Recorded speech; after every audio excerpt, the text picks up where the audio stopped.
ما زال المنتخب المصري يحقق في الأرقام والإنجازات في هالكان. ترشحه للمباراة النهائية يخليه يكون صاحب أطول سلسلة لمنتخب دون هزيمة في تاريخ كأس أفريقيا برصيد 24 مباراة، وباش تخوض مصر النهائي رقم 9 في تاريخها، وبالتالي تعدل رقم صاحب الإنجاز المنتخب الغاني. ومن 8 نهائيات سابقة خسر المنتخب المصري نهائي وحيد، كان في نسخة 62 أمام أثيوبيا بنتيجة 4-2، فيما توج باللقب في 7 مناسبات كانت كالتالي: نسخة 57 أمام أثيوبيا 4-0، ونسخة 59 أمام السودان انتصر 2-1. في كان 86 فاز على الكاميرون بضربات الجزاء 5-4 بعد نهاية الوقت الأصلي سلبا. كان بوركينا فاسو 98 فازت مصر على جنوب أفريقيا 2-0. بعد 8 سنوات ترجع مصر للتتويج وتفوز بركلات الترجيح 4-2 على الأفيال الإيفوارية.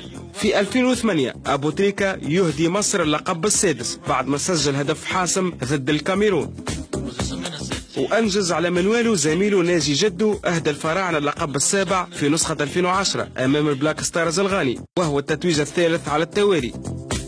نهائي ثالث يجمع مصر والكاميرون في تاريخ الكان، فهل ستتواصل سيطرة الفراعنة على أسود الكاميرون؟